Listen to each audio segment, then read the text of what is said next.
Sunday, November 3rd, 2019, Maneco 64, home of alternative economics and contrarian views.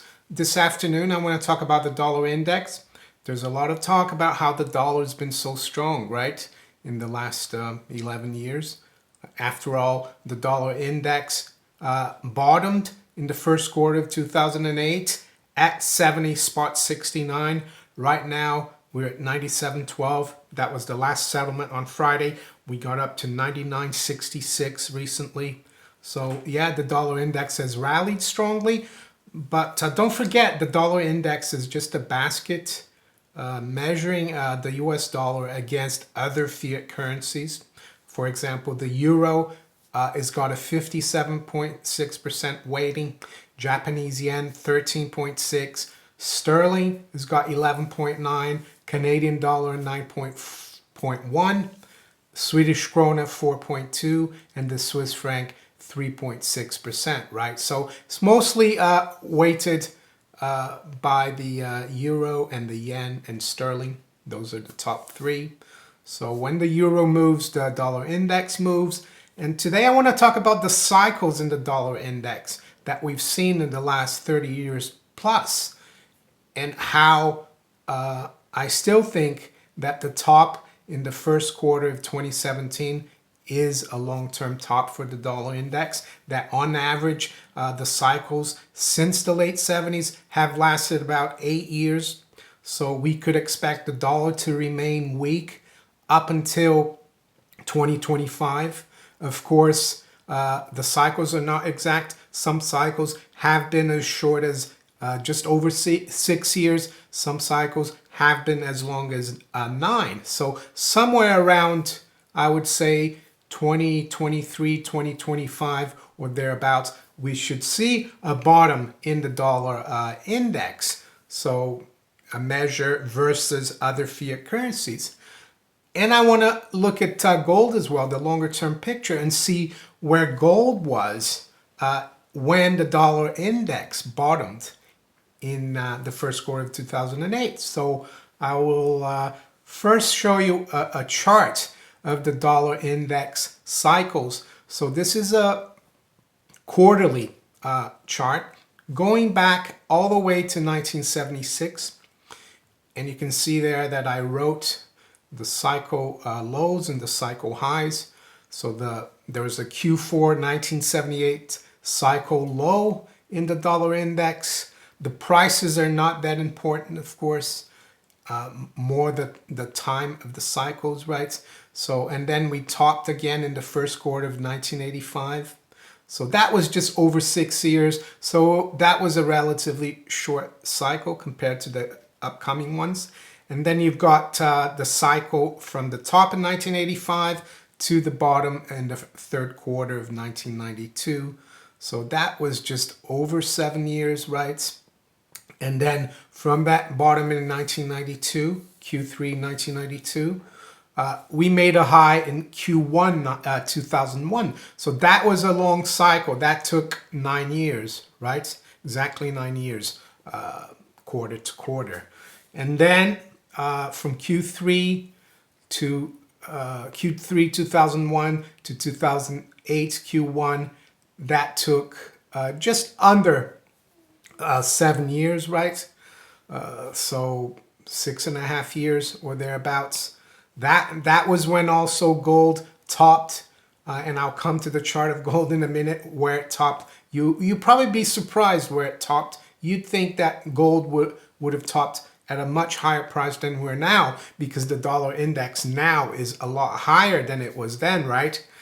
So this is the debate that people still have, whether the top in 2017 Q1 was the long-term top, the cycle top. I personally think it was, and I've been calling it ever since. And we haven't, unless we go back above that level, the downward cycle is still on. So that one has taken 9 years. So that's another reason why I don't think we're going to see a new high in the dollar index anytime soon. And I think we're going to see a lot lower lows in the next few years, at least probably sometime around 2024, and we're going to break that 2008 low at 70.69. So you can see the high there, Q1 2017 was 103.82. Recently, this quarter, dollar index almost got up to 100. It got up to 99.66. As you can see now, we're trading back lower. The key support there is going to be probably around 90, 96, I would say. But as I said, this is more about the cycles, not about the prices and short-term moves. I personally think that the dollar index or the dollar as measured by the other major fiat currencies is going to keep going down, right? We should see a bottom sometime 2023 to 2025 or thereabouts. I guess the longest it could be 2026 because we've seen 9-year cycles. But on average, it's 8 years, so 2025. So now let's look at the gold chart. So weekly chart, it's going back to beginning of the century. But what you need to focus on this chart is the high we had in the first quarter of 2008. And I remember that day very well. I was still up in the city. Markets were very uncertain. Gold was trading up, making new all-time highs above 1,000, traded up to 1,031. And that same day, it was announced that JP Morgan was going to take over Bear Stearns. It was a backdoor bailout for sure. And that's when the dollar index hit 70.69. And gold hit a high at the time of 1,031. So this is what I'm trying to say here. The dollar is not king. Gold is king, right? And because look at where we're now with the dollar index at 97.12, right? Which is up 37.38% since that low in 2008. Gold is at 15.14, which is up 47%. So gold has outperformed the dollar index by 10%. So the other thing this shows me is that gold is in a very strong secular bull market. And yeah, we haven't seen anything yet, in my opinion. Of course, the timing is very difficult. But I would say that gold should make a new all-time high sometime in the next 4 to 5 years. And where is that all-time high going to be? I don't know. I think it's going to be a lot higher than that high we saw at 1920. And don't forget, that high we saw at 1920 in 2011, that was after the dollar index bottom, right? So it's a massively strong setup for gold. And where it's going to end up, I don't know. So I wanted to show you that the dollar and gold sometimes trade inversely, but the bigger picture is telling me that gold is in a very strong secular bull market, and you need to hold on to the bull. Don't get distracted. Hold on to your gold bull, right? And you can see here that little falling wedge. We did close the week last week above that. Are we going to pick up? Are we going to go and make a new high for the year above 1550? I think so. Is it going to be this coming week? I don't know, but it's getting close to gold, in my opinion, trading higher. An objective I would have would be somewhere around 1800 for gold, maybe before Christmas, maybe early January. We've seen that January sometimes cyclically, that's like a time when gold tops. In 1980, it topped in January, right? I think it went from 450 in November all the way to 887.50 in January 1980. So it more than doubled. So I think we're in for an interesting time for precious metals in these last months of the year, these November, December, and also beginning of the year next year, 2020. Let's finish off looking at the gold-silver ratio, because that's also a very important, how can I say, indicator of whether precious metals are going to do well.